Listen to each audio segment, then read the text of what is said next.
We're all living in a world gone geek. It's time to geek hard or go home. The podcast is real. Here's your host, Grounded Geek. Hey, everybody. Welcome to the World Gone Geek. The podcast is real.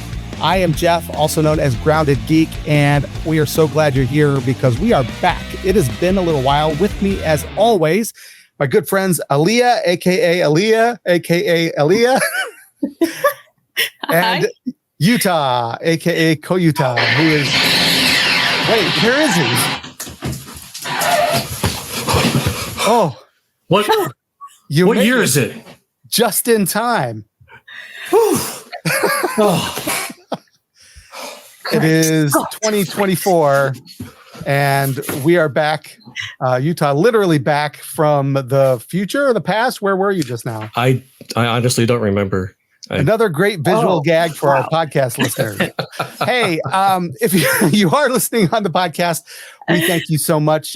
We are going to try to keep more audio-friendly gags for you guys than video. But as always, we are also dropping this on YouTube at the same time. So if you're watching us on YouTube, we appreciate you as well. Thanks for coming to the show. It's been a while, guys. I feel like I haven't seen you guys in forever. We've had a few meetings here and there online, but not like this, not doing the show. The show has been on hiatus for a little over a year. Has it been that long? It has, because our last show was actually like right before I got laid off from my job. I had a wonderful, great job, and they laid off 1,000 people, and I was number 998. I don't know which. But I was one of those and was unemployed for almost 6 months before I finally got reemployed, which is very grateful to be back at work again. But it was just stuff was happening. I wasn't into it. I was busy trying to find a job. You guys had some family things going on. There was just we were all getting bombarded from every direction with things. And so we took some time off, and we're back. So I am grateful to see you guys. Thank you guys for being here with me in our inaugural 5th season. Our 4th season was cut short, but this is officially our 5th season, episode 1. Thank you for being here. Thank you to folks who listened before. And for those of you who are just joining us for the first time, we are grateful you're here. We hope you'll keep coming back. What do we do here? It's hard to say. We hope we keep coming back. What? Right. It's hard to say. We talk about a little bit of everything. We are a pop culture friendly podcast. We celebrate the many diverse passions and fandoms that are out there. We do not like to gatekeep. We want to celebrate the things that people are passionate about. So if you're a Star Trek fan and you're a Star Wars fan, you're embraced, very much so by Utah and I, because we love both of those things. Yes, yes. But we call you Star fans. There's no reason to fight in this World Gone Geek. We can certainly debate the merits of this or that in certain episodes and things like that, and we may not always agree, but the whole point is that we both that we love things passionately in certain fandoms very much, and whatever they are, we love to talk about that here. And in fact, tonight we're going to be talking some nostalgic fandoms. We're going to go literally back in time, as Utah kind of hinted at it with his sort of amazing production there, his entrance and his attire. The actor in him is coming out. Again, as a podcast listener, I'm just going to say he's wearing a life jacket, and we'll explain that. I'm wearing my life preserver. Yes, life preserver. And right, and I'm collecting money for the Coast Guard youth. But Allea is also wearing a hint as to what we're going to talk about as well, in her hat, which has the words "Great Scott" written on it. So that's a hint as to one of the things we're going to talk about tonight. We're also gonna we just celebrated 4th of July, Happy Independence Day to America. If you're not in America, you missed out on a great day because there was a hot dog eating contest that took place, and fireworks, a lot of scared dogs in America. Yes. And maybe. And some did drone shows. I saw some cool video of There's those. Some amazing, you know what? Doing drone shows instead of fireworks now. I think that's cool. I like that. I like that idea. It's kind of neat. Yeah. I mean, I still like a good fireworks show from time to time, but the drone stuff has been really fascinating and really creative. So yeah, but that's 4th of July. We're going to talk a little bit about the hot dog eating contest. That's going to be a lot of fun. And then I had a wonderful opportunity to get involved in kind of a bucket list activity last month. I'm going to share a little bit about that and how it's continuing this month with an event coming up this Saturday. And I have an interview with a couple of people that we're going to play. Are you in the Superman movie? You jerk. I wish I did. I did sign up for the late auditions they had for the 4th of July. They needed new people. Oh yeah, they had a rush call. I went. I did throw in for that. Did not make it. Of course, even if I had, I would have told you that I was in the Genesis. That's right. I'm sorry. There's no Superman movie. It's Genesis is filming here in Cleveland. Right. There is no confirmation that the director anything related to a certain DC property. No. And the director may or may not be filming. His name is what's the director's name? James Gunn. Something like the that. Director. Yeah. But anyway, I do know someone who was chosen. He's actually got to be a featured extra from what I understand. And I am trying to get him on the show. I don't know if he's allowed to say anything until after what. I don't know what they sign or what their part. But if I can get him on the show to talk about the experience of being on set, we will do so. So I'm working on that. We can do the whole, silhouette thing. Exactly. In the voice changing. Yeah, voice to change. Well, we can show him. I just don't think he can talk about. Oh, you can talk about the project or even admit that he was in Superman until Superman reveals that it actually is Superman. Although everyone knows it's probably Superman, right? Everyone does. I feel like it's been all over social media, but hey, kind of hard to hide, once the costume's on, right? I mean, yeah. Mm-hmm. And I will say, so I work downtown, my new job. I literally work around the corner from where they're shooting, and I got a chance to go down and see some stuff, which was kind of cool. I've got some pictures. We've been posting those on the World Gone Geek Instagram. Yes. So be sure to follow us there. Check that out. But unfortunately, no sightings of the actors. Those have been scooped by some other people. But I did see some fun things like Metropolis police cars and Metropolis bus. The MTA. Various things like that. Isn't it interesting that the city in this movie called Genesis that has nothing to do with a certain DC property also is set in a city named Metropolis. No. It's not. It's not Metropolis. It's not Metropolis. It's Metropolis. Oh, maybe I'm mispronouncing it. You might be right. Totally different. Anyway, fun stuff going on in Cleveland. Amazing stuff. Very excited about all the things going on in Cleveland. But right now, we are going to take a moment to talk about one of the really exciting things that's going on in Cleveland right now. Cleveland is home to one of the best theater districts, was voted that in the country, second largest. Yeah, second theater largest district. And as one of the favorites for people who come through, who are in Broadway and in the shows and stuff. They love coming through Cleveland. It's such a great theater and experience here. Playhouse Square was chosen to be the launching point for the Broadway tour of Back to the Future, the musical. Yeah, let's go. Hence Utah's Life Preserver. If you've seen the movie, you'll get that reference. But thankfully, we all three got a chance to see this, not together, all three. No, all separately. Separate experiences. Got to see this. I first have to ask Allea, had you seen the film before?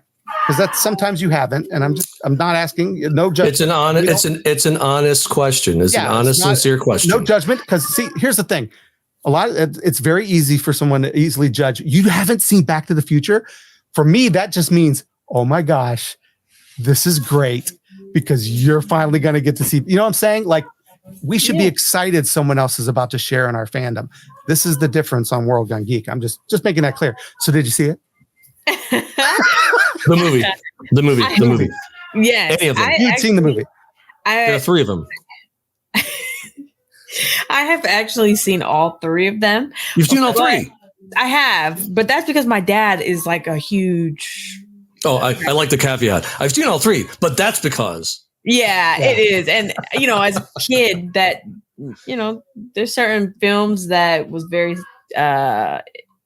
just okay. Staple. Yeah, not just okay. Okay. I thought you were about to say something bad about it. No. Okay. I think they're great films. Very iconic. Okay. There was like, I guess in the musical, we're not talking about that yet, but in the musical, it was good. It was a good refresher. I should have watched the films before I went, kind of, like whenever you're watch all of the Harry Potters before a new Harry Potter film comes out, that type of thing. Gotcha. But yeah, so I have seen it, and yeah. Awesome. And what did you think of the musical? I loved it. You loved it so much you bought a hat. Yeah, I did. And I actually took my youngest sister. It was kind of like a sister date, and but we both really enjoyed ourselves. We had great seats. Shout out to my job for getting they were right there in the orchestra center, so we was able to hear all of the things. But I will say that the effects and the set design was absolutely phenomenal. Yes, the acting was great, but I feel like we kind of expect the acting to be great sometimes. Maybe not expect, but hope that they're really great. But the set design and the effects don't always get the props that they deserve. So I really had to give it to them this time. Agreed. I did. I thought the same. Utah, you literally just saw it tonight. Like I was just there. Yeah, when you zoomed into the screen, it was literally coming right from the theater in your brain, I was just there. Thank goodness. My friend Mike had his DeLorean at the show, and I could just go and get right here in time. Yeah. What thoughts? Like, seriously, your fresh thoughts. So I thoroughly enjoyed it. Absolutely enjoyed it. It's one of the most impressive, technically, one of the most impressive shows I've seen. The technical aspects of it, between the projections and the sound effects and the lighting effects and that freaking car. Holy car was amazing. Holy tamales. The car is the star of the show, man.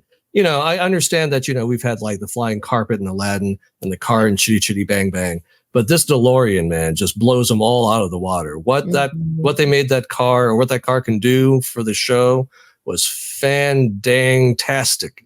Yeah, I loved it. I will say that for anyone who is not familiar with the movies, or maybe not as a huge fan of the films, this musical may not be as entertaining.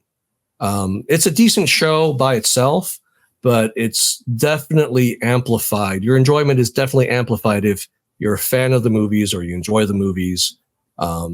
It's almost, to me, like one of the best fan service sort of shows you could possibly do. Like top tier quality acting. The music was okay. Other than the songs from the movie and maybe one or two other songs in the middle of the show, most of the songs were just kind of, I would consider typical kind of Broadway fare that honestly, I've forgotten a lot of it already, but I enjoyed it while I was there. And I have to say that the cast, the national tour cast, they were so perfect for the roles. George McFly, what's his name? Burke Swanson. He was spot on, 100% perfect as George McFly. From the moment he laughs for the first time, exactly. I'm like, that is George McFly. He had it down perfectly. Like, I mean, I was like, was that Crispin Glover? No, but it was so spot on. And Biff was great too. I thought he was excellent. I loved Goldie. I mean, Goldie Wilson. It's just, But yes. That's where I want to, I don't mean to interrupt, but that's where I want to come in, because I loved it too. I thought it was fantastic. This is one of the few shows where I went in completely blind. I mean, I already knew the plot, obviously, because I've seen the movie. Well, right. They don't hew far from the. No, they changed a few things that needed to be changed for the purposes made sense for staging. Yeah, exactly. But no, you mentioned the music. For me, obviously, I was expecting The Power of Love. I was expecting, Johnny Be Good, that kind of stuff. Be Good, you're right. But I had no idea what any of the other songs were going to be, so that all of that was a surprise to me. And I just want to say that the guy who plays Goldie Wilson, like, stole the show.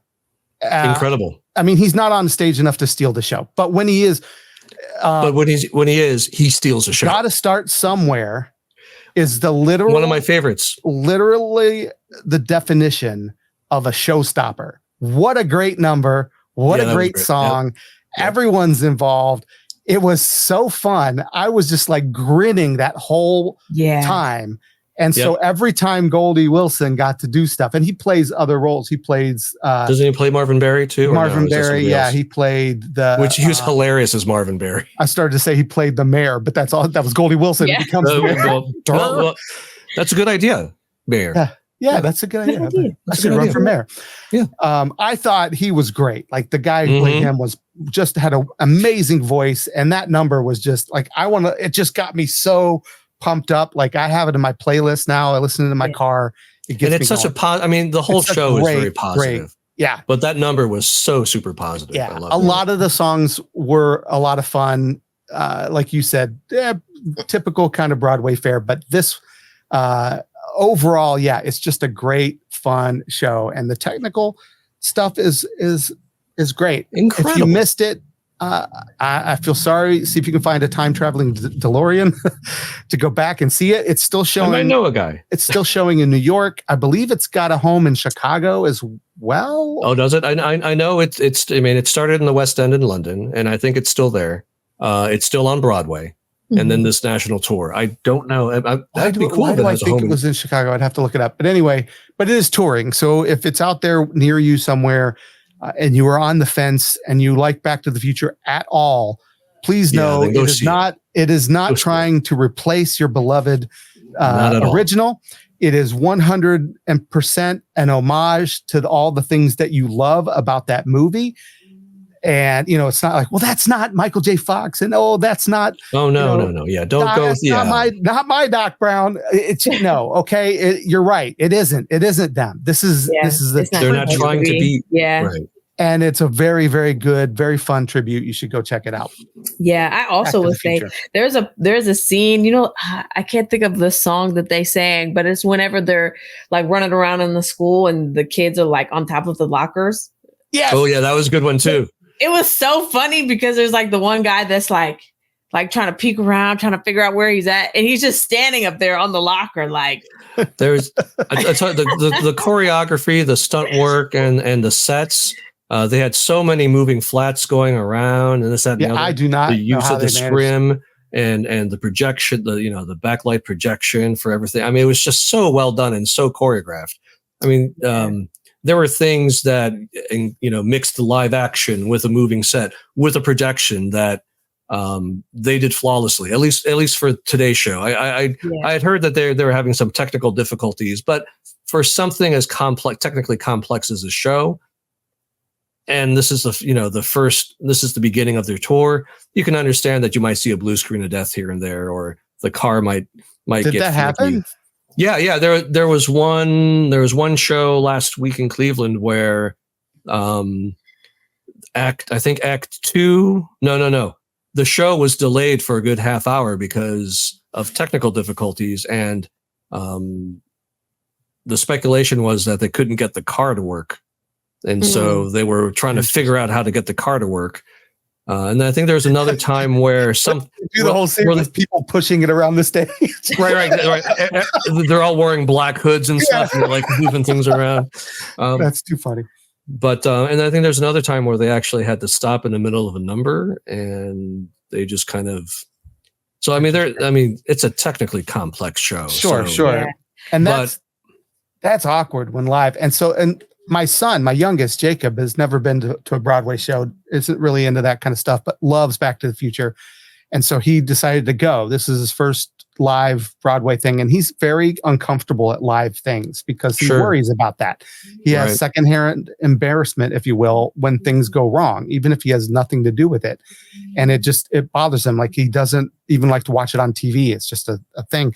And so I'm glad you said those things happened at different shows. At different shows. Yeah. I was like, I don't think anything like that happened at ours.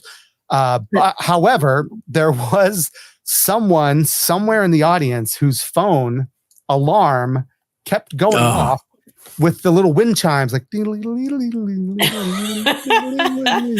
I'm glad I wasn't that. And it was during certain parts where there was a little bit of background sci-fi music, like that whole, Yeah. And I'm like, maybe it's part of it. Is and that part of it? And then later it's happening at other parts. And I'm like, that's not part of it. And then it just kept getting, and you could see the redcoats, the volunteers like wandering up and down the aisles trying to figure it out. Trying to find out. Like, how does it go on that long? It literally went on for like a whole section, maybe 10 minutes at least. And we were like, what is happening? So that was strange. And then come to find out, I'm telling Hannah, who was also there, my oldest daughter, she's like, I didn't hear it. Jacob and I were both looking at each other like, what is that? How could it has to be in someone's pocket. I can understand not wanting to be seen to turn it off, but how could you let it go that long without doing something? Like, excuse yourself to go to the bathroom, like whatever you don't have to take the rap. Just get find a way to take care of it. Yeah. It was crazy. Yeah. I think during mine, someone's phone rang.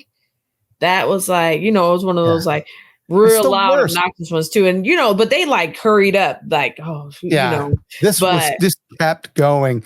And it's almost like the person, I almost like envisioned the person who it was go like looking around like, who's the idiot with the alarm going on?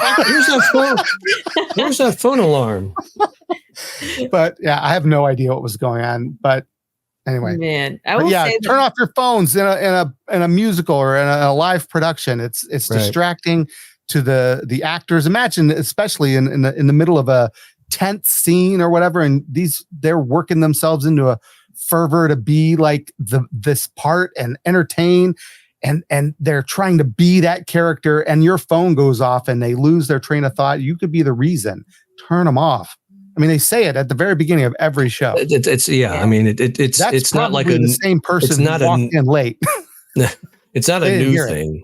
It's not a new thing. Anyway, the worst thing in my show today was people tapping me on the shoulder going, any variation of nice life preserver or I like the vest. Yeah. That's awesome. And I wasn't the only one, so that was good. Other people were wearing the life preserver. Other people were wearing life preservers, and in fact, I think at the merch, I gotta get me one. So at the merch, and I saw somebody wearing one that was like super, like not puffy, and it had the Back to the Future logo on the back. So they must have been selling them at the merch booth. They were selling them. I was very tempted to get one, but it was expensive, like very. Yeah. This was. I could guarantee you, this was cheaper. Yeah. So I didn't know that these vests are actually pretty warm. So I'm actually going to use it this winter. Nice. The hoodie was expensive and the hat was also expensive. But my sister never been to a Broadway play before, or just like a musical in general, and she absolutely loves musicals. So I was like, I'll spoil you a little bit. Good times. Good times. But I will say my favorite part is when the car comes out in the end. Like, yes. They said in one of my good friends, she's a coworker, one of my friends, she went and saw it in New York. Oh wow. York. So it's different in New York, right? Mm-hmm. Yeah, so it actually like turns completely. And then I've heard that in New York and in London, it actually goes out above the audience and then turns and goes upside down, and then turns around and goes back and then goes back. Whoa. Yeah. Absolutely amazing. You can understand why they wouldn't be able to get that for a touring show. Yeah, that's something they'd have to build permanently into right. That definitely takes a bit more length of its run. Correct. Yeah. So that just means I'm going to have to try and get to Broadway to see it. Yeah. You should. Road trip. World Gone Geek road trip. Come on. WGGRT. So Back to the Future, the musical, definitely go see it. It was very, very nostalgic. I had to think about it. I was trying to think of something else. I was trying to be like road trip. Like those road trip Brussels or like, those types of things. So I was trying to think of something clever, but then I just looked silly. So a nostalgic good time. Speaking of nostalgic good times, it was just 4th of July. We did just celebrate that. Did you guys do anything fun for 4th of July? Okay, so not. One fun thing that happened. Man, I rained, didn't it? We went and saw a movie. You did? What movie? We went and saw Inside Out 2. Okay, so did Hannah and Jacob. They went to see that as well. I saw it. What did you think, Utah? What did I think? Yeah. First off, I'm still salty about Bing Bong, but that's really not. Okay, no spoilers. I don't know anything about Bing Bong in this. Okay, so but that well, I'm still salty about Bing Bong and his fate from the first movie. Anyways, beyond that, gotcha. I enjoyed it. I feel like for myself, like for the first one I was very emotionally involved throughout the movie. In this one, I wasn't as emotionally involved throughout the movie, but the ending was still very, very touching. Okay. And so, good movie for me. The first one was more emotionally powerful, but it was Inside Out 2 is a very good addition to the Inside Out franchise if there's going to be another one. But no, it was really well done. They did a great job of kind of describing and showing what like a tween kind of goes through. And I thought that was very clever. Some of the stuff they did was very clever. So highly recommend. 2 thumbs up. Man, my adult self was in that theater boohooing. I didn't cry. I didn't cry until near the end.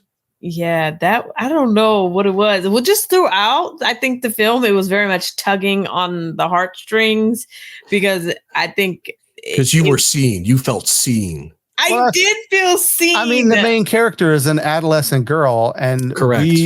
We did not experience being adolescent girls. This is true, but you did. We've only experienced. I'm just saying. Like, do you think that maybe that's true? Is that what it? How it? Yeah. I mean, I feel like that could definitely be a large factor, but I also think that it just touches on the importance of, again, without any spoilers, but I do think that even the first one, I think that they both do a phenomenal job of touching on the importance of emotions and valuing all emotions, not just one over the other. And also, but to that same point of valuing them, not completely relying on them, because sometimes our emotions can be like liars. Right. You can, it's good to have them, but don't let them control you. Yeah. Or don't let one particular one overwhelm anything else. You got to be, kind of well balanced and get all the voices in there, so to speak. Yeah. But no, it was really good. We enjoyed it. It was me, Karen, Tycho, and Tysim. We all agreed it was a really good movie. Yeah. Awesome. I have not. I probably won't until it comes on Disney. That's fine. Like the first one, but not enough that I wanted to see. Not enough to go see. You know what I mean? Yeah. I will. No negative. It's just right. I'll wait for. That's not correct for me. Yeah. Some movies are just that way for some people. No, totally understand. Yeah. I will say I was surprised. One of the previews in front of Inside Out 2 was Beetlejuice. Yes. And we'll have an episode. We're going to talk about some of the upcoming movies because I cannot wait to see that. I'm so excited. That trailer, everything I've seen about Beetlejuice has been fantastic. I was just surprised that they had that as a trailer in front of a G movie, True. I just don't understand how people aren't afraid of that movie. Have you seen the first one? Seen the first one? Yeah. Okay. Didn't he have cockroaches? Wasn't there cockroaches in that movie, or am I thinking of a different one? I don't think it was very campy, the scares in that movie. So I don't know. You might be thinking of something else. I think there is a cockroach in it, but it's not. He doesn't. Yeah. I don't think he uses it like candy. Okay, there's 2 different things that I'm thinking of. No, it was a fly. There was a fly, and he pulls it down into the grave with him. We don't see what he does to it. That's right. It wasn't a cockroach. No, it was a fly. I'm pretty sure it was a fly. You're right. I think it was a fly that landed on the little model cemetery. Yeah, there's certain things that are like there were definitely fly. The Fly reminds me of a scary movie where the fly lands on the person's eyeball and it just sits there. Yeah. And now I'm like, that's all I can think about. The cockroach, for some reason I thought that it was in this movie, but it also reminds me of The Mummy when all the cockroaches like. Oh yeah. All the beetles came flood the scarab. Those are scarab beetles, right? Whatever. Yeah, those are different than cockroaches. How dare you?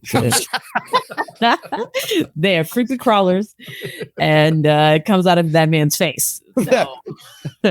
What is this, Temple of Doom? The Mummy is like, those are scarab beetles. Thank you very much. Speaking of nostalgic 4th of July events, besides just going to see Inside Out, there was a hot dog eating contest. It's been going on since the early 70s. Do you know this contest is as old as you and me, Utah? That's frightening. So young. They think was in about 1972. They they don't know for sure. Nathan's hot dog eating as far as like when it started becoming an official thing. Oh, I see. The original location of Nathan's Hot Dogs on Coney Island. Yeah. And it was usually in conjunction with Independence Day. Now it definitely is. It's officially an Independence Day thing. It's a thing. But did you know they used to have them on Memorial Day and Labor Day and stuff like that? They'd have other contests. But I remember now it's 4th of July. It's just strictly 4th of July now?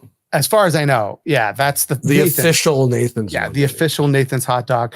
And there's a guy named Joey Chestnut who has been the champion for years and years. Yes, it's his real name. And his arch nemesis, if you will, Kobayashi, the from Japan, he is also a great competitive eater. Didn't know that was a sport. It is. It's on ESPN, so it's a sport. And it's not even on the Ocho. It's Major League Eating. That is a real thing. MLE? I guess. Major League Eating? I feel like we need to go experience one of these in real life. Right? Well, I also want to eat a hot dog. The thing is, if you were going to it this year to see the great Joey Chestnut compete, you would have been the champion compete, you would be greatly disappointed because he was banned from the hot dog eating contest this year. Why? And because of a sponsorship, right? He had a marketing agreement. He signed an agreement for vegan hot dogs, Impossible Burger, Impossible Hot Dogs. Yeah.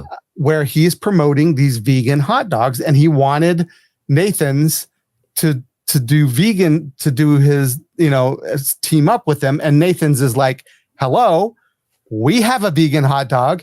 That is a competitor. Heck no, we're not doing that. Rightly so. That's the correct thing. I mean, Joey had to be an idiot to think that was ever going to work out. But I guess Nathan's didn't want him as a spokesman for theirs. So he went, he took his talents to Miami. He took his talents elsewhere. I don't know where Impossible is based, but you get the idea. Yeah. But he is now officially sponsored by this Impossible hot dog, and therefore wasn't there this year. And he has eaten upwards of, I think his record was 76 one year. That was in 2021. Right. 76 hot dogs in 10 minutes. In 10 minutes, yeah. With buns and all. It's nuts. Kind of amazing. It's crazy. His last time there was last year, 2023. He did it 62 hot dogs in 10 minutes. What? And the guy who competed this year did 58 in 10 minutes. So he would not have beaten Joey Chestnut. He would not have beaten from last year if Joey had put up similar numbers. But he fluctuates throughout the years. Doesn't always. Sure. And I think he gauges it based on how well the other guys are doing too. He you don't want to push yourself. It's kind of like a marathon. It's not a sprint. No. Look, if you know the only I've been training for this particular marathon my entire life. Let me just say. But it doesn't matter by how many hot dogs you beat the other guy, as long as you just eat one more than the other guy. There's Allea, however, there is a women's champ as well. Miki Sudo has been the champ for the last 3 years, I think. She won again this year.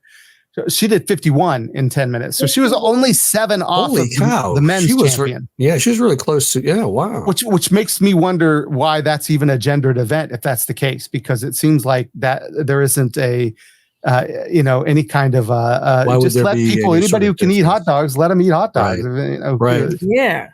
What if is there anything that you guys could eat like that? Like I can eat some hot dogs, let me tell you. But the thing is, I'm doing keto right now and I can't have the bun. and that's part of it. I feel like I could probably do that with Dino chicken nuggets. No, I don't think there's from anything. From where? Like Dino chicken nuggets. The Tyson's frozen dinosaur chicken nuggets. Yeah, I eat a lot of hot dogs. When there are hot dogs available, I'm like, I'll have 2. And then if there are more left, I'll have more, and I'll eat a lot of hot dogs. I don't know that I could eat 58 in one sitting. Yeah, I don't think I could. 10 minutes? That's crazy. 10 minutes. Also, you know what I was thinking Maybe about? in one sitting, but not in 10 minutes. I was also thinking about White Castle. When I was a kid, the little baby hamburgers. Yeah, those are my good. dad could sit and eat 20 of them at a time. So now Jeff and I used to live by White Castle way back when. That is true. How many could you eat at a time? You know. I always went for like the 6-pack with an extra like 2. Yeah, because they're so good. They're called sliders for a reason. They're called sliders for anybody. Yeah, but the little burgers are so good. So it's like I want to give an update though on this before we get too far. So Joey still ate hot dogs. He still did it. Yeah, he was at an event. He was out. He was out. Yeah, he went to an event. It was for this. It was not like he just showed up at an event and ate all our hot dogs. Sat down and ate a bunch of hot dogs. He was at Fort Bliss Army Base in El Paso, Texas. So he was there to support something else, do an event, right? And he took on 4 Army soldiers in a contest to see who could eat the most hot dogs in 5 minutes. All right, 5 minutes. So the contest was like this: if the group of 4 soldiers ate more hot dogs than Joey, then he would lose. But if Joey ate more than the 4 soldiers combined in 5 minutes, then he would win. It was 4 versus 1. Okay. Exactly. Mm-hmm. So kind of an interesting twist. That's a nice twist. He was trying to get some attention, away from Nathan's, which again is a little. Were they Impossible hot dogs? I don't know. That is a great question. Yeah. I feel like they kind of, but I don't. I feel like they would kind of have to be, wouldn't they? But don't you want to know what the results were? Yes, I think Joey Chestnut beat the 4 Army guys by 10 hot dogs. It was the score. Go ahead. Your prediction, Allea. I think that the Army men beat him by 3 hot dogs. No. I think Joey I can name that hot 10. dog in 3 condiments. So ketchup, mustard. The was 57-49. Oh, I was close. And the soldiers ate the 49. Chestnut beat 4 soldiers. And 4 soldiers, they basically only ate a little over, 12, maybe 9, or whatever a piece. Yeah, to get there, and he ate 57 in 5 minutes. So let's rewind. Let's think about that. So 57. Joey ate 57 in 5, and the winner of this year's Nathan's was 55 in 10. No, the winner of this year's ate 58 in 10 minutes. 58 in 10. Joey Chestnut, ate, what'd I say? 59. Sorry, I lost my place. 57 in 5 minutes. So he ate almost as much. He would have just dwarfed this guy if they had done it. So, but I know that if he had had 10 minutes, he would have stretched that 59. He would have paced himself. Totally. Yes, he would have paced himself. So we don't know exactly what would have happened, but it seems that Joey would have been on top again. And there is further interesting twists in this story. Joey and his arch nemesis Kobayashi will be facing off against each other in September. But what are they eating? Live on Netflix. Oh, I thought they were going to eat something live.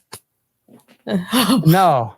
So 16-time hot dog eating champion Joey Chestnut. 16-time hot dog champion Joey Chestnut. That is a sentence that I just said. That's a thing that exists. Yeah. And 6-time hot dog eating champion Takeru Kobayashi will compete head-to-head in Chestnut versus Kobayashi unfinished beef with that's what it's called, with all beef hot dogs. So it won't be Impossible hot dogs. It's all beef. So maybe that's what he ate then too. So apparently this isn't even being sponsored by Impossible. So I don't know how he managed to pull this off. But Mike Tyson was supposed to face off against Jake Paul. Is that not happening? Jake Paul, yeah.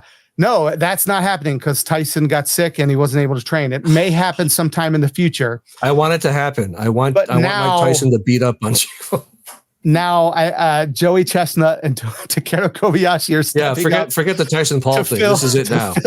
Yeah, this is the one. I'm interested. I'm ready to go. I feel like we need to do a hot dog eating contest just to see what we could do. See, hot dog. Eat the buns, though. I can't have the buns. Okay, well, let's not which would give Jeff an advantage. So then let's not do buns. Let's just do hot dogs. Let's just do hot dogs. I would do it. Oh, better yet. How about let's have a Vienna sausage eating contest? No, they don't like the taste of those. I'd rather have a hot dog. Yeah, you're right. I'd rather have a hot dog anyway. Yeah. A hot dog. Kudos to the marketing people that came up with unfinished beef. That is fantastic. That's iconic. That's really good. Yeah. So here's the question: if 16-time champion and 6-time champion go up against each other in a winner takes all, I mean, does this mean like whoever wins this is kind of the wiener, the throne, the world's greatest? He's the GOAT. Is he the wiener GOAT at that point? You okay, Allea? Right? Is he the GOAT wiener? I mean, that's what I want to know. Right. Is he the greatest of all time wiener? Yeah. The wiener of all time. The WOAT. We'll find out. September 2nd on Netflix live. Check it out. We will have coverage right here on the show. Make sure you tune in to our show in September. We will definitely be talking about that in September. So make sure to come back. Oh, Speaking of competitions, this is my segue. Another type of competition that people are passionate about and love and are big fans of is wrestling. And I am one of those. I was a wrestling fan as a kid for quite a bit, a little bit as an adult, not as much. Sort of becoming a bit of a wrestling fan again, as I've had a chance to. We interviewed the show, Robbie Starr. Yes. A wrestler for some local wrestling, regional professional wrestling groups here in Ohio. And I finally got a chance to go see him. He's a super guy. Yeah. Finally got the chance to go see him and his tag team partner, No Shame Jimmy Shane, compete in OCW, Ohio Championship Wrestling's Big Bang. This was several months ago.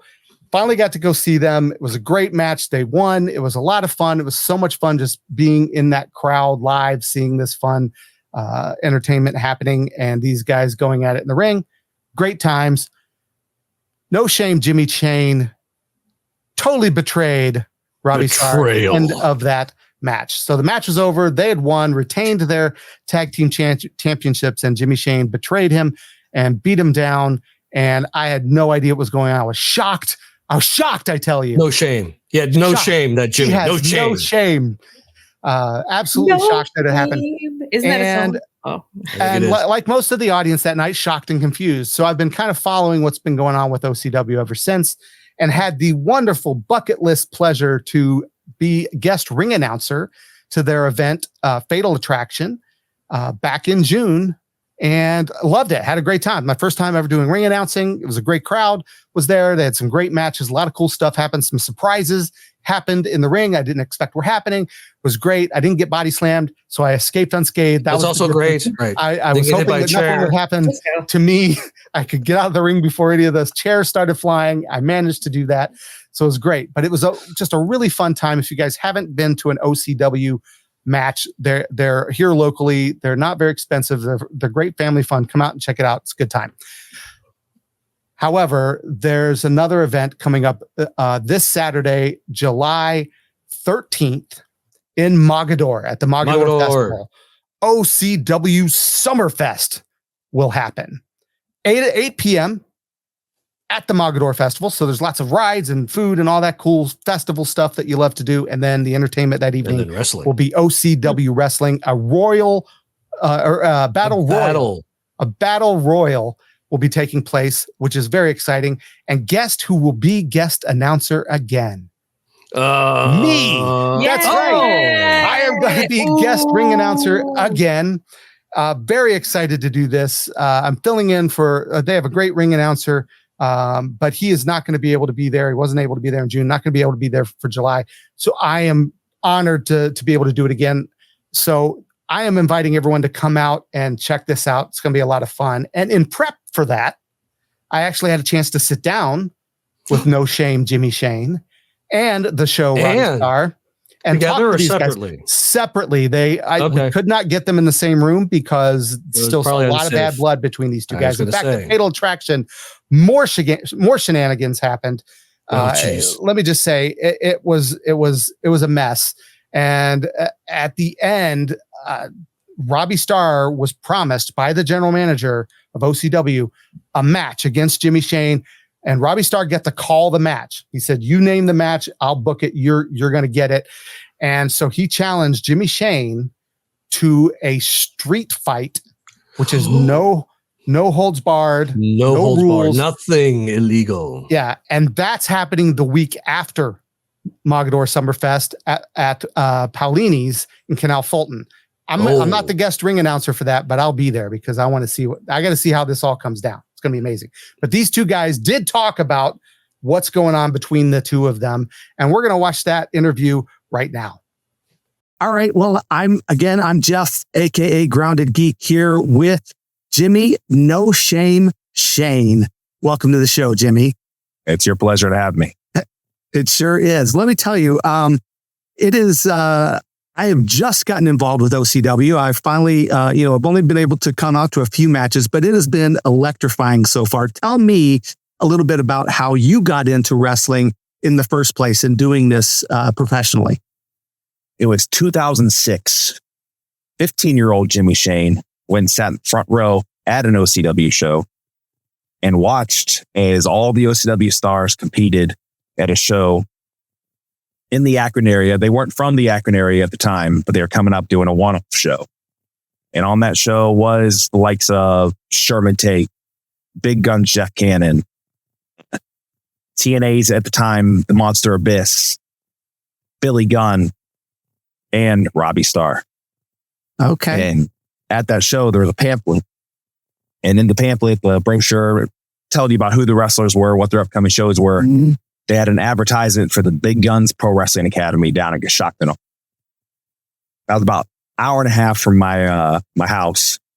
So played football to put on some size. And then when I graduated, it was time to go down and start training at the Big Guns Academy to join OCW. And can you tell us a little about who was training there at the same time as you? Can you name some of the people that you worked with? So my class, none of them are currently in OCW anymore. But the other one is a former OCW heavyweight champion, Juice Jennings. Him and I, we tried out together. We came up together. We started around the same time. He had about a year ahead of me. But we both were competing for the same spots. And we eventually became a tag team. Then we eventually had our issues. And his last match in OCW was me beating him for the OCW heavyweight champion for the second time. Nice. Now, tell me a little bit about why you went to that first OCW match to watch it in the first place. Have you been watching wrestling as a kid? You grew up watching. Who were some of your inspirations growing up? So I actually started watching wrestling late in the game. I was actually 12 when I started, or 11 around that. It was 2002, and I turned 12 that year. So depending on when I actually started, it was the time frame. And that's after the boom period. That's after the Attitude Era. That's after wrestling's no longer cool anymore. But I turned it on, and I was a comic book. I turned it on and saw the Hurricane and the superhero who was wrestling. What? This is awesome. And then saw Hulk Hogan was on that episode of SmackDown. Triple H, all these guys. I'm like, wow, there's all these larger than life characters. There's a literal superhero, right? This is great. And so when that OCW show was announced and it had wrestlers who I recognized, like Billy Gunn from WWE, I was watching TNA at the time and Abyss was there. And I was, I have to go check this out. And then it was actually the OCW stars that I saw flying around the ring, doing all the crazy stuff. I was like, this is better than sitting at home and watching. I get to be here first class, watch independent wrestling this close to me. This is amazing. This is what I want to do. I didn't just want to be a pro wrestler. I wanted to be an OCW wrestler.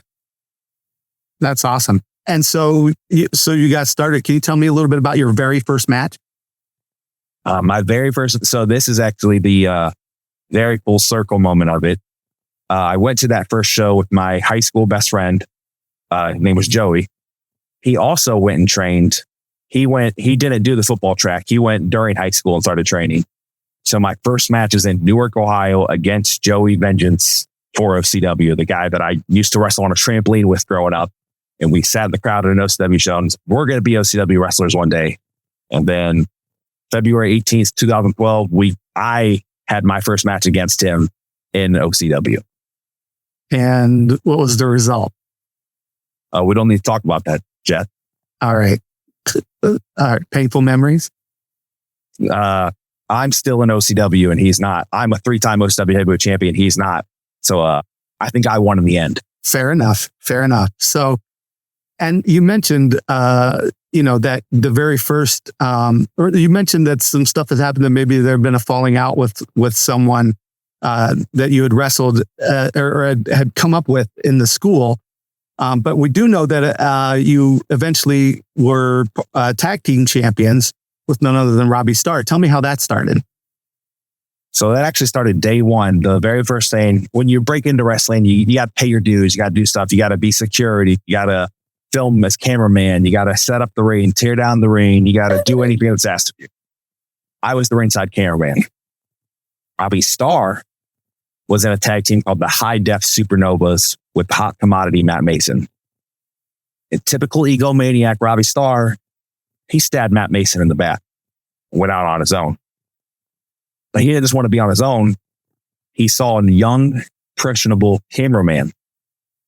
He knew I wanted nothing more than to be by his side. I wanted to be at the top of OCW. He offered me the opportunity, and Robbie Starr took me on. And I'll be honest, at first, I was his lackey.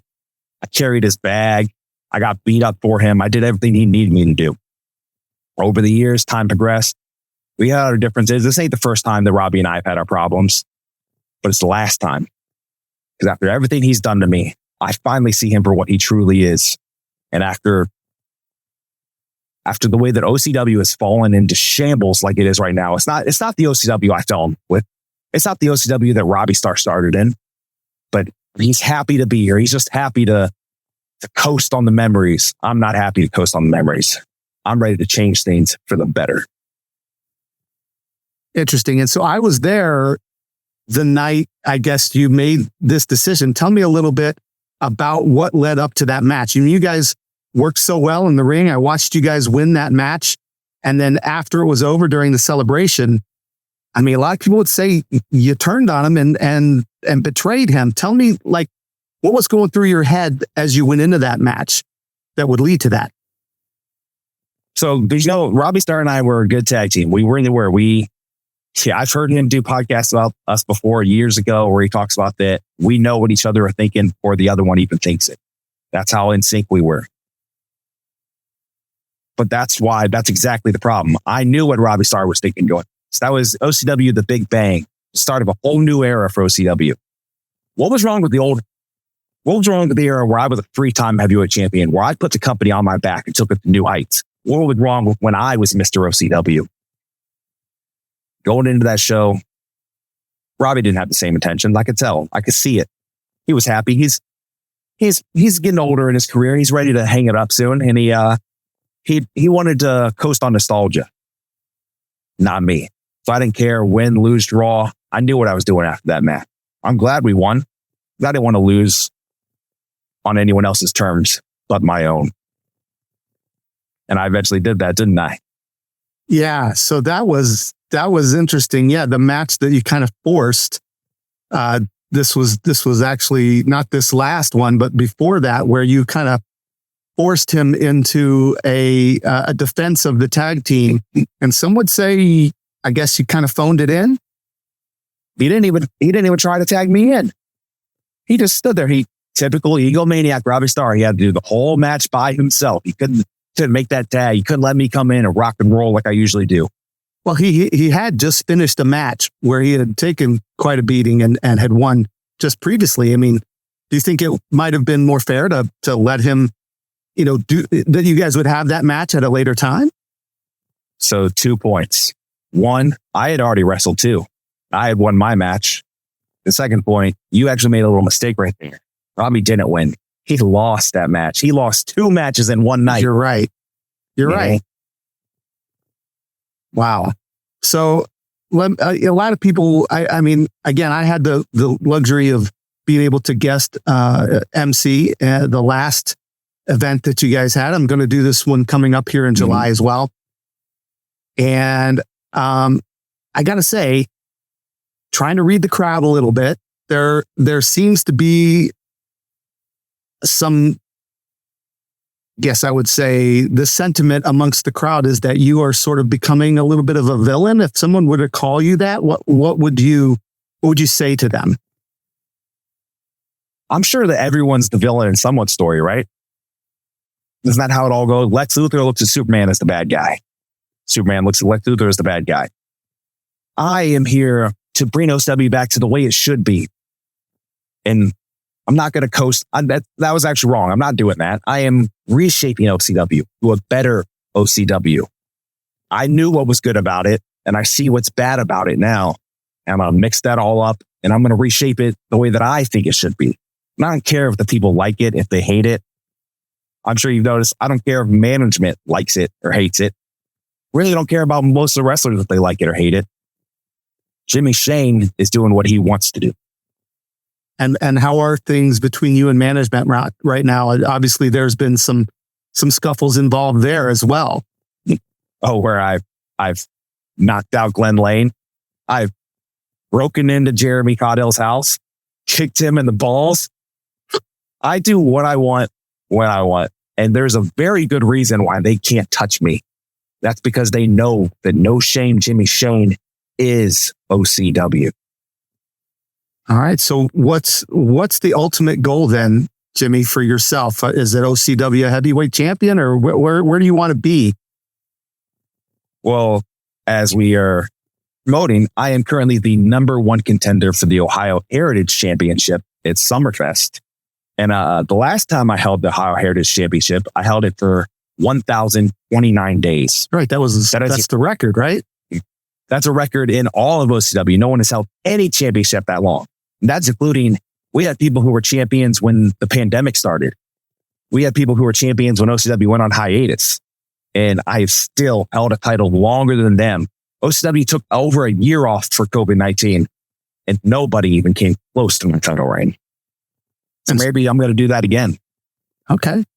Well, I'm looking forward to that event. Again, I'm very, very gracious to be invited to be guest ring announcer for that. So I'll be right there at ringside to see that match. Good luck to you in that. But a lot of people, what we're talking about now is the match after that, where you're finally gonna face Robbie in the ring and the street fight rules. Tell me a little bit about street fight rules. What can we expect from that match? What we can expect from that match is anything. See, I've been in several street fights at OCW before. I'm undefeated in street fights in OCW. This is my 4th street fight of 2024 in all of independent wrestling. Robbie Starr, has even had 4 matches this year. I don't even know. But when it comes down to it, I'm going to take Robbie Starr behind Paulino Sports Pub and Grub in my hometown, the town that Robbie Starr lives in. And I'm going to beat him up. I can use chairs. I can use any weapon I want. I can use a lead pipe. I can slam him down on the concrete. I can take him all the way into the bar. I can have myself a shot fireball. I can go back outside. I can shove his head in the fryer of the hoagie machine. I can do whatever I want. This is what Robbie Starr wants. He made a big mistake. Yeah. And he did ask for the street fight. It's typical. I already have my match at Summerfest. I have a big title match to get ready for. And he's already trying to force me to think about something else. He's trying to get in my head. He's trying to mess me up. Because Robbie Starr has a history doing that. Do you know what happened the first time I won the OCW Heavyweight Championship? Robbie Starr stabbed me in the back and beat me for it. Robbie Starr likes to ruin my moment. Robbie Starr ruined my moment as heavyweight champion. He wants to ruin my moment as heritage champion. It's not going to happen. Interesting. Yeah, no, I wasn't watching OCW back then, so that's news to me. So maybe Robbie is. This is stuff I didn't know about Robbie. So I mean, I appreciate you educating me a little bit to know. But I am going to be interviewing Robbie as well for this show. What's something you would want to tell Robbie that I can since I'm interviewing you first? What do you want to say to Robbie right now? You tell Robbie Starr that I remember May 19th, 2018, when he stabbed me in the back for the OCW Heavyweight Championship. But you can also tell Robbie Starr that I remember when I defeated him at Tradition in a steel cage match for the OCW Heavyweight Championship. That I remember when Robbie Starr was ready to quit wrestling and I brought him back. Because now I'm going to ruin his career and he's going to be begging me let him leave. All right. Well, Jimmy, I want to thank you for being on the show. It's been a pleasure hanging out with you and getting to know a little bit more about you. I'm looking forward to this match coming up for the Ohio Heritage Championship. What's your, tell me a little bit about your strategy going into that before we go. I got to be honest. This is it's pretty exciting. I have never wrestled Wilbur Whitlock before. We've never crossed paths one-on-one. We've crossed paths in tag team matches, battle royals maybe, but never one-on-one. First time matchup. This stage of my career, it doesn't happen very often, especially with Wilbur, who has been in this business even longer than I have. But what he doesn't know is that when it comes to OCW, when it comes to the Ohio Heritage Championship, I will do anything to get back that title that I held. Anything to make sure that once again, No Shame Jimmy Shane is a champion at OCW. And 1,029 days, 2,060 days. We'll see how long I will have. All right. Well, Jimmy, again, I can't thank you enough for being on the show. I'm looking forward to Summerfest 2024 at the Mogador Festival. That is where you will be vying for that Ohio Heritage Championship. Good luck to you. Thank you. All right. Here I am sitting with none other than Robbie Starr from OCW. Robbie, welcome to the show. Thanks for having me, Jess. It's good to be here. Good to have you. I'm really excited to have you on the show, especially since I've gotten a chance to kind of get involved with OCW. This is I'm new to this whole local, regional, professional wrestling, and you guys were gracious enough to have me come and do some ring announcing recently. I just appreciate the opportunity. It was a lot of fun, and it was a great show. You guys, had some great matches out there that day, so I'm excited to see what's happening in Mogador as well. And this, we're dropping this right now to let people know that that's coming up, Summerfest, and in Mogador. What's the date on Saturday? I don't even know what date that is. The 13th? Yeah, July 13th. Yeah, July 13th, Saturday at the Mogador Festival. Yep. And this will be OCW Summerfest. There's going to be a battle royal, which is going to be amazing. I've never seen something like that live, so I'm very excited to see how that comes out. What are you excited about a Mogador Festival? Well, as of right now, the only thing that I know that I'm doing is that battle royal, and that is for the number one contender for the heavyweight championship. Now, Lord Thomas the Brood has been a great champion, but his reign, let's say, if I win the battle royal, which I plan on doing, his reign's going to come to an end in Mogador because the winner of the battle royal gets a title shot that night. So whoever wins is going to wrestle twice. Well, not only wrestle twice, wrestle all the other guys in the ring. True. And then face Lord Thomas the Brute. It's definitely a big task, but I'm a former 3-time OCW heavyweight champion, and I'd like to add number 4 to the trophy case. All right. Well, I mean, I'm excited. I'm very excited to see what's going to happen. Like I said, just having the chance to be in the ring, even just for a few minutes, to be able to announce these matches is a dream come true for me. So very excited to see that. I got you here. I really would just like to get a chance to know you, and for our audience to get a chance to know you a little better as a wrestler. Tell us a little bit about how you first kind of became a wrestling fan. Usually people start out as fans before they actually step into the ring. I'm assuming that's the same for you. Tell us a little bit about how you became a wrestling fan. Well, how I became a wrestling fan.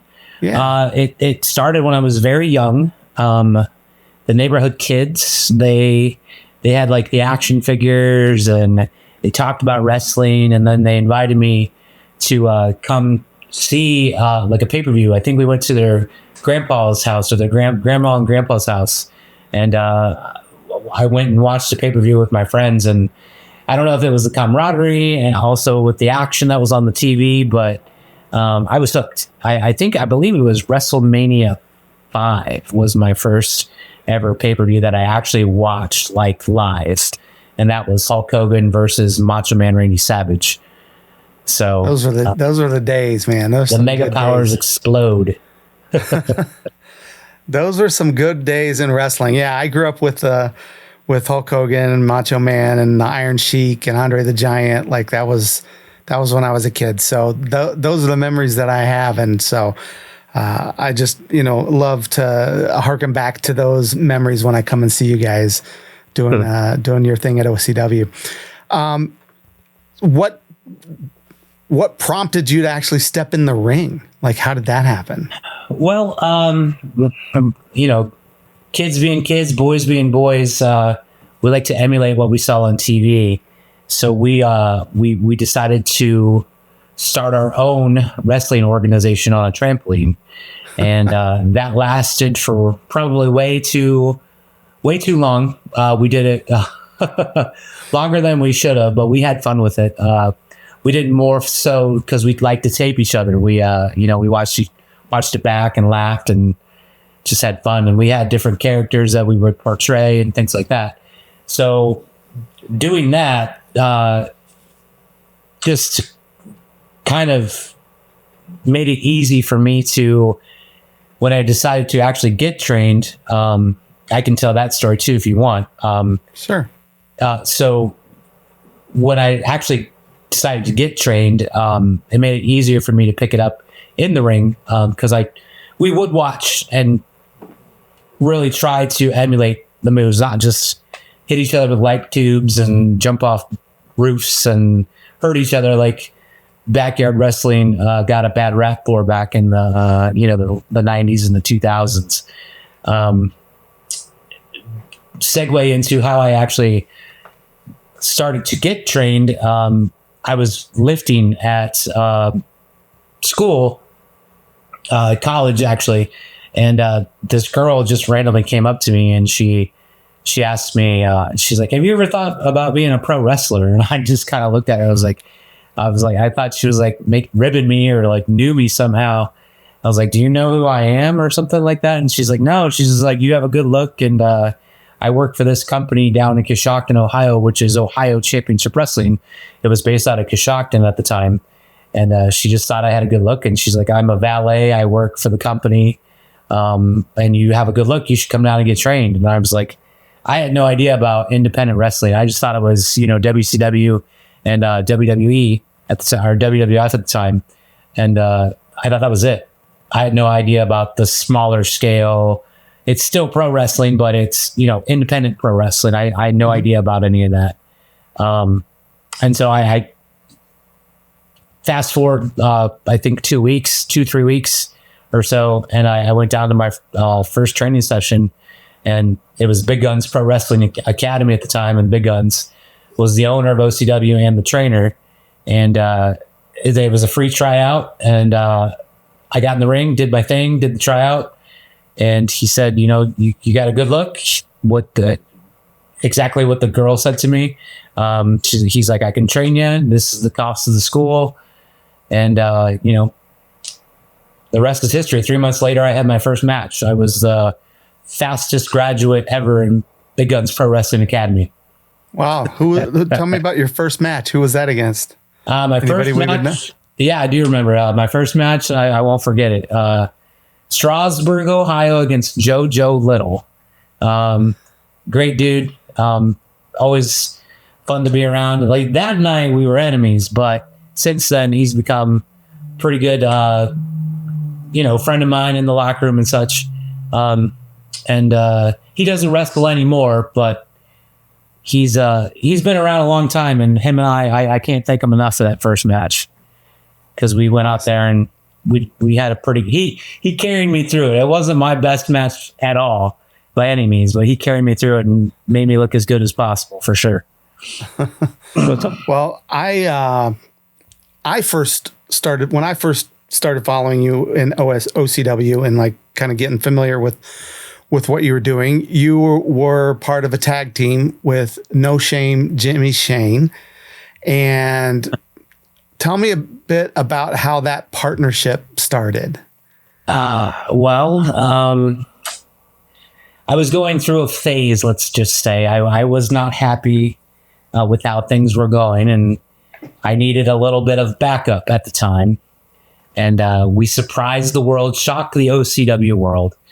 Jimmy was actually the cameraman, but on the down low, he was also training to be a pro wrestler. So he was the cameraman during the show. And when I had enough with my partner, or my ex-partner at the time, Jimmy helped me. Jimmy helped me kind of get even with my ex-partner, and we ambushed him. He didn't see the cameraman coming, from behind and drop him. Jimmy did a good job. Interesting. So there was a little bit of a betrayal that took place there. I've had my ups and downs in pro wrestling, and I've done my fair share of backstabs and betrayals. It's all part of the game. Well, I find that interesting because obviously, now you find yourself on the other end of that betrayal by that former cameraman, Jimmy Shane, betraying you after a big win at OCW's Big Return, Big Bang, I think it was called. And you guys won right in the middle of celebrating. Jimmy decides to turn the tables on you. Yeah, he got one off. He got one over on me. I did not see that coming. I taught him a lot. I didn't teach him everything I know, but I did teach him a lot. But that was something that I was not expecting. For the sheer fact we were still tag team champions. We were, after he did that, we were still champs. And then he pulled another one over my head with bringing out Warhorse. I don't know how he worked that into the contract, but they annihilated me the next show. So it's Jimmy's got a leg up right now, but I got a couple cards in my back pocket. Let's just say that. Yeah, I asked him, so I spoke to Jimmy before you and I talked here. He also did an interview with me, and I asked him about that match where you guys defended the title for the last time, or after his betrayal, he kind of forced a match where you guys needed to defend the title. And he blames you for that loss. He's like, you never tagged in. You never, he said basically, typical Robbie, he wanted to be the center of attention, and you just never tagged in. And so that was your fault. What do you say to that? Well, if I remember correctly, I had just taken a pretty good beating, and then he brings out Warhorse, and he also threw shots in there at me right before Warhorse came out. So if you watch the tape back, it'll show you plain as day that I couldn't tag. It's not me. It wasn't me trying to hog the limelight or whatever he's insinuating, I guess. It's him playing his game, and sooner or later he's going to mess up and he's going to fumble, and he's going to get what's coming to him. Jimmy's full of it when he says that. Just plain and simple, full of it. I had no shot to tag. I'm going to play a little bit of the interview, a little clip here of him. He's telling a little bit about why before I play it, why do you think he betrayed you? Has he said anything to you? Why do you think he's doing this? Like, what's going on right now? We haven't spoke since. The only thing that I've seen is his little clips that he's trying to say that he's Mr. OCW. And, you know, Jimmy, I'll tell you this. I've been around a lot longer than you. I basically brought you into this business. You were my lackey, for lack of better terms, when you first started. And you, if I remember right, you basically worshipped everything that I did. So I think he's jealous is what it is. Okay. I think he's a little jealous, and he's mad that things aren't going his way. And it's not necessarily at me, but he's taking it out on me because I've kind of given all that up with the betrayal. And I appreciate the fans. I appreciate the people. I appreciate what OCW has become and has done for the community, and is just great entertainment for, Mogador, Springfield, Uniontown, wherever we go. We always bring excitement. The fans love us. The fans love the winners, me and Jimmy, and then for whatever reason, he's just got this attitude now. Yeah. I can't explain it, Jeff. It's interesting that you say that. I'm going to play this clip for you now. He actually used the same word, lackey, when he kind of retold the story. I'm going to see if this works. If you're able to hear this, let me find out if I can make it play.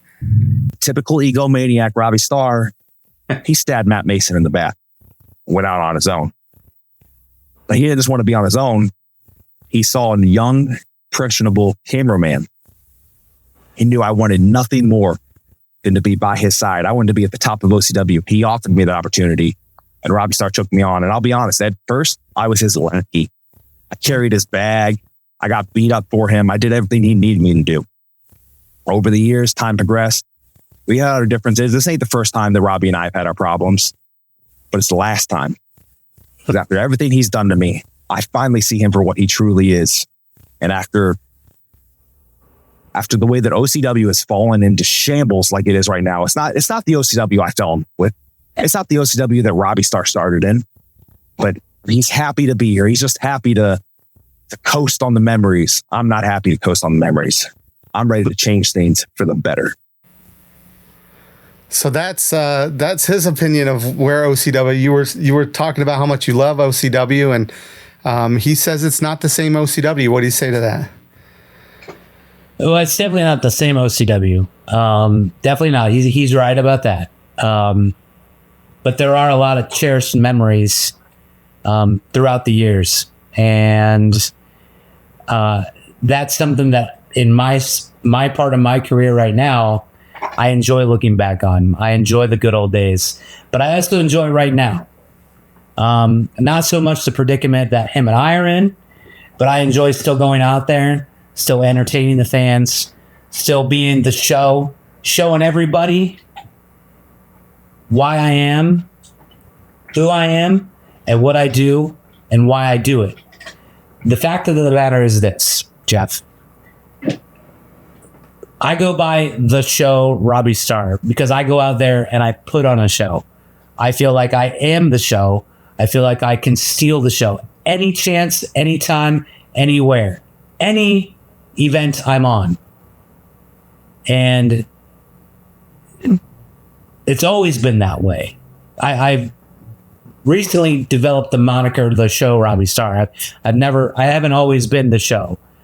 But in my heart and in my soul and everything that I do with wrestling, I always go out there and give it my all. I give it my best. And Jimmy knows that. Jimmy's been around me. He's right. We've had our problems. We've had our ups and downs. We've seen eye to eye. We've been at each other's throats. But the fact of the matter of this is he did something so conniving and so untrustworthy to put me in that kind of harm's way when we were tag team champions. We were friends. We were basically brothers. We go out and we hang out and we have heart to hearts all the time. We talk about our love and our passion for this business, why we do what we do. Total blindside. I'm at a loss for words, really, because did not see it coming. But now I know what's inside Jimmy's heart, and I know what he's thinking now. And he's asked for a war, and he's going to get one. You guys are going to face each other the week after Summerfest at Paulini's in Canal Fulton, right? Paulino's, yeah. Paulino's, yeah. Yeah. I can't say it. Paulinoania, is that right? Paulinoania 4. Yeah, I'm gonna have to say it on Saturday, so I got to get it right. Yep. But in order to tell people about it, but yeah, you have challenged him to a street fight, and before we go, I'd like for you to just if you could tell us a little bit about what we could expect, and then if this is a chance, if you want to talk to Jimmy, tell him what to expect from this street fight. Well, Paulinoania is set in Canal Fulton, Ohio, and that is Jimmy Shane's hometown. And it's actually where I live, too. Like I said, we used to go and hang out, and we used to go to Paulino's. That's where we would have our heart-to-hearts. You know, Paulinoania has become the wildest night of the year. It's our 4th show there, our 4th annual show. And it's only gotten better and bigger and more crazy every year. And like I said, Jimmy asked for a war. And so I knew, I know the fans at Paulinoania. I know what they want. I know what they like. And they're gonna be in for a special treat, just like Jimmy's gonna be in, let's just say, for a special beating when it comes to a street fight, because there's no holds barred, anything goes. Basically, the way to win is make your opponent quit or pin him 1, 2, 3. Weapons, chairs, anything you can think of. It's a street fight. Anything goes. Yeah, this sounds like it's going to be an amazing night. Obviously, I'm going to have to come back the following week after Summerfest, and that's the other thing too. He's concentrating right now on the Ohio Heritage Championship. He has a chance to win that at Summerfest. And so that's where he says, he's putting his focus right now, and then you're just trying to distract him. But the week ain't that the pot calling the kettle black. Yeah. Jimmy's been in my business ever since this breakup, and kind of been distracting me, spitting beer in my face. There's going to be a lot more than beer getting spat in each other's faces come Paulinoania. Now, if for some reason,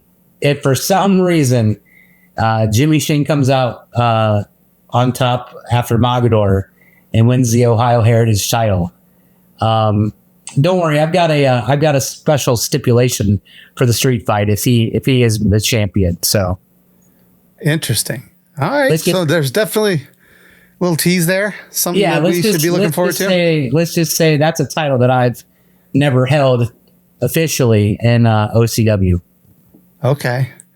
All right. Well, this has been really great, Robbie. I really appreciate you coming on the show and talking to us a little bit. I'm very much looking forward to seeing you on Saturday. We'll make sure to post that. We're going to tell all of our friends about it as well. Robbie, again, thank you for being here. Good luck, best of luck in the Battle Royal and obviously in the street fight. And we'll see you there. Sounds good, Jeff. Looking forward to it. All right. So there you have it. No Shame, Jimmy Shane and the show, Robbie Starr, in their own words, talking about the beef that they have and how it's all going to culminate at this street fight at Paulini's in Canal Fulton on the 20th, July 20th. They didn't mince any words at all. No, you're going to want to be there for that. But I honestly have no idea what's going to happen at Mogador, because they're both going to be there at Mogador. Right. There may be some no Shane, Jimmy Shane, as he said, he's the number one contender for the Ohio Heritage Championship that night. Will he come away from that match the champion, the new Ohio Heritage champion that night? And if he is, for how long? Will he have to put it on the line in the street fight? Like, I don't know. Like, who knows? So be at Mogador Summerfest, 8 p.m., because it's going to be a great event, but also because I will be there and I will love the fact that you came out and heard about us on here. So please say hello. Maybe you'll get a sticker. Yeah. Maybe. Oh, I'll bring some stickers. If you come up bring and some tell me stickers. that you heard about this show or you heard about the OCW show on World Gone Geek, you come up and tell me that. I'm get the a ring sticker. announcer. You'll recognize me. I'm the guy who goes into the ring and yells a lot and then comes out. Actually, that's all of them. Anyway. No, I was going to say that's not helping. You're the one with the mic. Doesn't look like he belongs there. like if one of the other guys got in at the same time, he might get broken. That's me. Yeah. So basically, come up and say hi during the intermission and things like that, or whenever you get a chance, and I will give you a World Gone Geek sticker for free. Yeah, nice. They're free anyway, but They're nice. I will give you one. They are nice. I'll bring the vinyl ones just for you. I hope I still have some. But either way, I'll bring the stickers. You guys can get a free World Gone Geek sticker. I have plenty of stickers. I just don't remember if I have it in the final. Tell us that you heard about it on the show and that you're there for that. And I will be eternally grateful, and you will be eternally the owner of the sticker. All right. So speaking of merch, before we wrap up, I do want to tell people to check out our website at worldgonegeek.com, where you can find all of our shows that have all been on hiatus, except for one, which is not even our show. It's promptly, if you go to our website right now, it looks like the Promptly Written show, because Matt and Ian, our good friends over at Promptly Written, have been very busy keeping up with their show during our hiatus. I don't even know what you said. I'm editing that out. During our hiatus, and I'm very grateful that they have, because that means that our website has had some content showing up on it. They are not produced by World Gone Geek, but they are friends and family of World Gone Geek. So they're kicking our rear end. Huh? They're a part of it. They are. Yeah. Pretty soon you're going to see this show as a little square there on our this episode, and then probably 8 more of theirs. No, I'm kidding. But yeah, so that's a great show. Check that out. That's on our website, as well as old shows you can check out and some other stuff that we're doing, which is a lot of fun, including some upcoming shows, all that kind of fun stuff. But we have a brand new merch store, and that's what I really want to talk to people about. You want to check it out. We have some great new products in our merch store. You can get there at World Gone Geek, click the merch link at the top, or just go to shop.worldgonegeek.com. Check this out. We have mugs, we have t-shirts. Where's the beanie? Where's the beanie?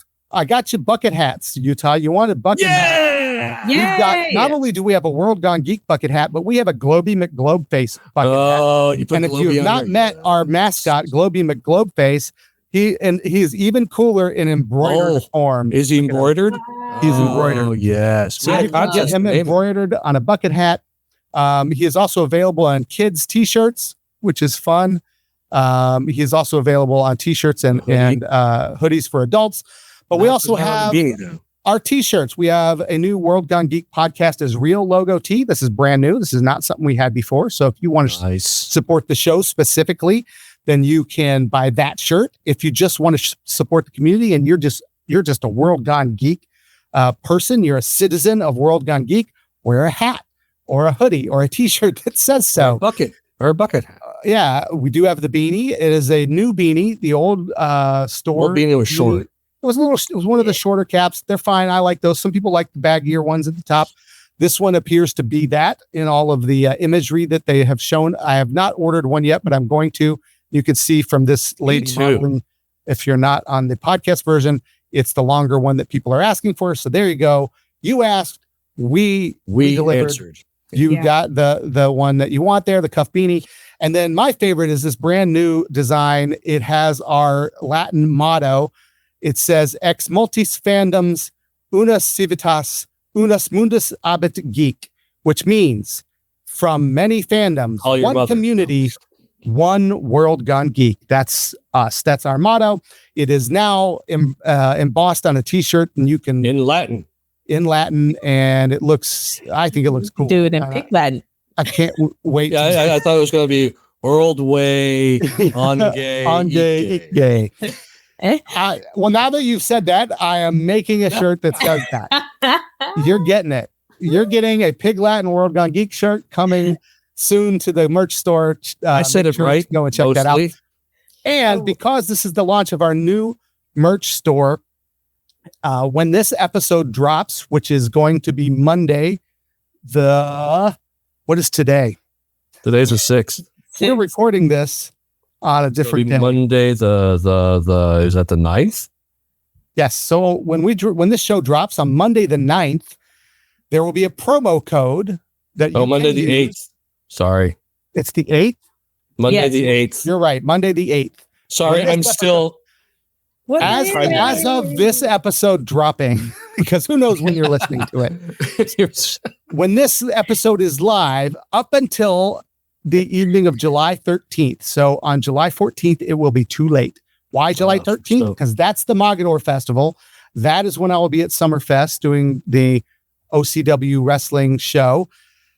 Up until that show, we're going to be offering 10% off the t-shirts, right? So you can get the podcast as a real, the logo tee, or the motto tee, or the globe face tee, not the kids tee. It's just the adult. Do we have any iced tea on sale? No, but if you have some, you can put them in a World Gone Geek. Put it in the mug. Yep. Put it in the mug. But those t-shirts will be 10% off. I got to give them the promo code, guys. Those t-shirts will be 10% off if you use this promo code. Are you ready? Wrestler Geek. Wrestler Geek. All one word. Wrestler Geek. All one word. Wrestler Geek. You put that in, 10% off. You don't have to be a wrestler geek. You just have to put it in, and you'll get 10% off t-shirts. The W is silent. It is. Very, very observant of you. Just giving our listeners a pointer, a tip. That's true. Wrestler. All right. So the password is Wrestler Geek. That is a wrap for today, folks. That's the end of our show. Episode already. We are back. We are excited to be back. We hope that you enjoyed this episode. We want to thank Yuta. I want to thank Allea for being here as always. I want to thank the show, Robbie Starr. I want to thank No Shame, Jimmy Shane, both of them for being on the show. And I'm not gonna take sides, but I do. We are Switzerland. I do feel like Robbie got the shaft in that match. Look. I guess we're not Switzerland. Well, no. Look, you can be Switzerland. You're just stating facts.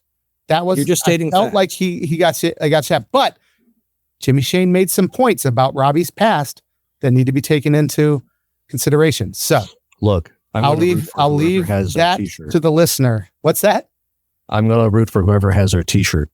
That's true. We did sell a t-shirt to one of them, and maybe he'll wear it maybe he'll wear it in the ring. Probably not. Probably not. I'm just putting it out there. Yeah. So an ambassador of World Gone Geek. That's right.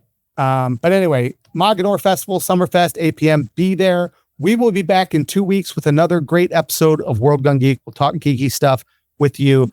Be sure to check it out. And when you're at our website, go down to the very bottom. You're going to find a little microphone. If you would like to share your opinion on something that we've talked about, or if you think No Shame Jimmy Shane is the one getting the shaft, or if you think that Robbie Starr is the one that should be the Ohio Heritage Champion, or if you think that whatever, I don't know, it doesn't have to be wrestling related. Maybe you do think Star Trek is better than Star Wars. We're not going to fight about it, but I want to hear the positive. Maybe you like reasons. The Acolyte. Tell me the positive reasons that you love those things. We might share your views on a future episode of World Gone Geek. The podcast is real.